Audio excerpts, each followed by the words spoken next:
ഈ ഒരു വീഡിയോ ക്യാമറയിൽ റെക്കോർഡായിട്ടില്ലെങ്കിൽ ആരോട് പറഞ്ഞാലും വിശ്വസിക്കില്ല. ഇവിടെ ഒരു പയ്യനും അവൻ്റെ അമ്മയും കൂടെ ബാഡ്മിൻ്റൺ കളിക്കുകയാണ്.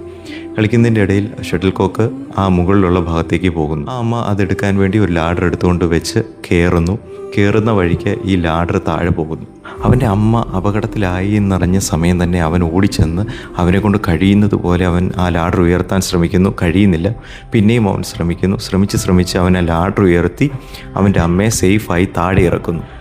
ഒന്ന് മറിച്ച് ചിന്തിച്ച് നോക്കിയേ, അവിടെ അങ്ങനെ ഒരു പ്രശ്നമില്ലാതിരിക്കുമ്പോൾ ആ ലാഡർ താഴെ ഇട്ടിട്ട് അവനോട് നിനക്കിതൊന്ന് ഉയർത്താൻ പറ്റുമോ എന്ന് ചോദിച്ചാൽ അവൻ ആദ്യമേ പറയും പറ്റത്തില്ലെന്ന് പറയും. അവൻ കൂടെ നിൽക്കുന്ന അമ്മ തന്നെ പറയും വേണമെങ്കിൽ നീ അതൊന്നും ചെയ്യേണ്ട, ഇതൊക്കെ സേഫ് അല്ല എന്ന് പറഞ്ഞവനെ മാറ്റും. എന്നാൽ ഇവിടെ ഇത് അവൻ്റെ ഒരു ആവശ്യമായതുകൊണ്ടും അവനെ നിരുത്സാഹപ്പെടുത്താൻ ആരുമില്ലാത്തതും കൊണ്ടും ഈസിയായിട്ട് അവൻ്റെ കാര്യങ്ങളെ ചെയ്തു. പലയിടങ്ങളിലും നമ്മൾക്ക് കാര്യങ്ങൾ ചെയ്യാൻ പറ്റാതെ പോകുന്നത് ഒന്ന് മറ്റുള്ളവർ നമ്മൾ എന്തു പറയുമെന്നുള്ള പേടി കൊണ്ടും, രണ്ടാമത്തേത് ചുറ്റുമുള്ളവർ നിന്നെ കൊണ്ട് പറ്റത്തില്ല എന്ന് പറയുന്നത് കേട്ട് നമ്മൾ തന്നെ നമ്മളെ സെൽഫ് ഡൗട്ട് അടിക്കുന്നത് കൊണ്ടുമാണ്. പക്ഷേ എന്നെക്കൊണ്ട് കഴിയുമെന്ന് പറഞ്ഞ് എന്തിനിറങ്ങിയാലും മനുഷ്യന് അതിനുള്ള കഴിവുണ്ട്.